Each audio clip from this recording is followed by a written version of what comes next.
नमस्कार। आज हम एक ऐसे वायरल ट्रेंड की चीर-फाड़ करने वाले हैं जिसने इंटरनेट पर तहलका मचा रखा है और वो है भारत का अतरंगी स्ट्रीट फूड। और इस पूरे मामले को समझने के लिए हम कैरी मिनाटी के नजरिए से देखेंगे, जिन्होंने इन अजीबोगरीब डिशेस की क्या खूब क्लास लगाई है। तो कैसे हैं आप लोग?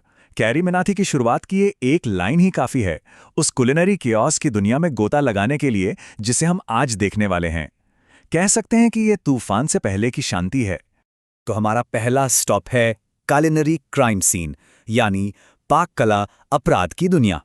यहाँ हम देखेंगे कि कैसे हमारी फेवरेट ट्रेडिशनल डिशेस जैसे बिरयानी और समोसा के साथ ऐसा ऐसा खिलवाड़ किया गया है कि देखकर किसी का भी दिमाग घूम जाए। और शुरुआत होती है एक ऐसे आविष्कार से जो हर लॉजिक से परे है। पार्ले जी बिस्कुट वाली बिरयानी। हाँ, सही सुना, बिरयानी में पार्ले जी बिस्किट। जहां मसालेदार गोश्त होना चाहिए वहां मीठे बिस्किट डाले गए हैं। क्या ही कहें। और बात यही खत्म नहीं होती। Ice cream biryani, bubble gum biryani, ये नाम सुनकर कैरी मिनाटी का भी सिर चकरा जाता है और उनका रिएक्शन, तेरा बकरा कहाँ है, मैं ही कूद जाता हूं, इस पूरे पागलपन को एकदम परफेक्ट तरीके से बयां करता है। अच्छा, बिरयानी के बाद अब बारी आती है हमारे प्यारे समोसे की। भाई, उसे भी इन अजीब एक्सपेरिमेंट से बख्शा नहीं गया है। जरा सोचिए, एक समोसे में क्या क्या भरा जा सकता है? आलू, मटर, पनीर? नहीं, यहां मामला कुछ और ही है। कैरी मिनाटी ने कुछ ऐसी फिलिंग्स की लिस्ट बताई है जिसे सुनकर कोई भी चौंक जाए। देखिए जरा, भिंडी वाला समोसा, मशरूम समोसा और तो और बीन्स वाला समोसा भी। मतलब ये तो इस क्लासिक स्नैक की पूरी पहचान ही बदल देता है।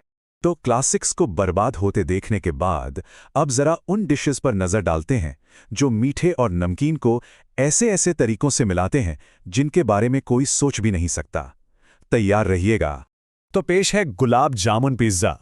जी हां, मीठे चाशनी में डूबे हुए गुलाब जामुन पिज्जा पर टॉपिंग की तरह।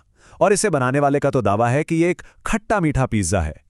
अब इस क्रिएशन को देखकर कैरी मिनाटी का भी दिमाग घूम जाता है। उनका जवाब, चिट्टा कम मार बच्चे, एक लाइन में सब कुछ कह देता है। मतलब साफ है कि ऐसा बनाने वाला जरूर किसी और ही दुनिया में होगा। और ये ट्रेंड डोसा और मोमोज जैसी दूसरी फेवरेट डिशेस के साथ भी चल रहा है। एक तरफ चॉकलेट डोसा है तो दूसरी तरफ मिठाइयों से भरे हुए मोमोज। इन बेचारी डिशेस को एक अनचाहा मीठा मेकओवर दिया जा रहा है। अब देखिए, बात सिर्फ खाने की नहीं है। सड़कों पर जो ड्रिंक्स परोसे जा रहे हैं वो भी उतने ही अजीब और बेतुके हैं। जैसे कि केले वाली चाय। इसकी रेसिपी देखिए कितनी मुश्किल है। पहले एक नॉर्मल चाय बनाओ, फिर उसमें एक केला डाल दो और बस इसे 200 रुपए में बेच दो।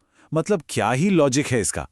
और जब लगता है कि इससे ज्यादा अजीब कुछ नहीं हो सकता, तभी कोई अंडे से सोडा बना देता है। ये देखकर कैरी मिनाटी का सवाल बिल्कुल जायज है। अगर अंडे का सोडा बनेगा तो ऑमलेट किस चीज का बनाओगे? और अब बात करते हैं एक ऐसे ऑमलेट की जो सारे रिकॉर्ड तोड़ देता है। ये कोई नॉर्मल ऑमलेट नहीं है। ये एक ही बार में पूरे 30 अंडों से बनाया गया है। 30 अंडे। कैरी मिनाटी उस सवाल को आवाज देते हैं जो हम सभी के मन में है। आखिर कौन खाएगा 30 अंडों का ऑमलेट? ये बस दिखाता है कि ये सब कितना दिखावा और जरूरत से ज्यादा है। और यहीं से एक बहुत जरूरी सवाल उठता है। ऐसा लगता है कि कई वेंडर्स का ध्यान खाने की क्वालिटी पर कम और सोशल मीडिया के लिए तमाशा बनाने पर ज्यादा है। तो सवाल ये है, क्या ये लोग वाकई में कुक हैं या फिर ये सिर्फ कंटेंट क्रिएटर्स हैं जो बस वायरल होना चाहते हैं? कैरी मिनाटी ने इन वेंडर्स की नौटंकी पर भी ध्यान दिया है। कोई वेंडर है जो विन डीजल से भी ज्यादा गुस्से में है। कोई शेफ प्रेशर कुकर की आवाज खुद ही निकाल रहा है और वो फैंटा गिराने वाला। मतलब इनकी हरकतें खाना बनाने से ज्यादा एक शो लगती हैं। और जब कोई वेंडर एक सिंपल सा जूस बनाने के लिए किसी एलियन टेक्नोलॉजी जैसी मशीन का इस्तेमाल करता है तो कैरी का गुस्सा जायज है। उनका सीधा कहना है, ये फालतू की चीज अपने सर पे मार ले इसको। तो खाने के नाम पर इन सब डरावनी चीजों को देखने के बाद अब आते हैं इस पूरे स्ट्रीट फूड ट्रेंड पर फाइनल फैसले पर।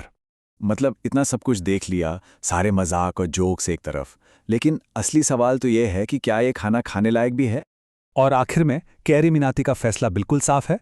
बिना किसी लाग लपेट के वो कहते हैं कि ये खाना बड़ा बेस्वाद, बड़ा घटिया और बड़ा वाहियात है। बात खत्म। तो आखिर में मतलब यही निकलता है कि ये सब कुछ खाने पीने के बारे में है ही नहीं। ये सब कुछ है सिर्फ वायरल होने के लिए।